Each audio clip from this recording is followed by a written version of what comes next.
ناموس منی، هموطن منی، خواهر منی. آقا کثافت گوه سگ.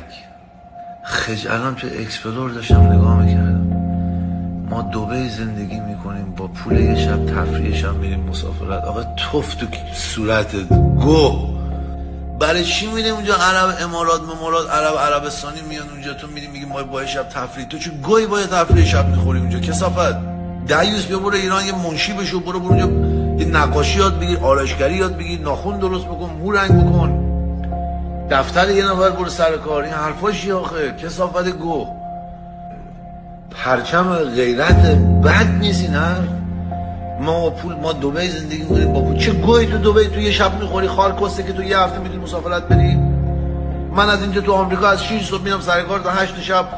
چجوری تو با پول یه روز میری مسافرت؟ چی میخوای ثابت بکنی؟ بی‌ناموسگری تو.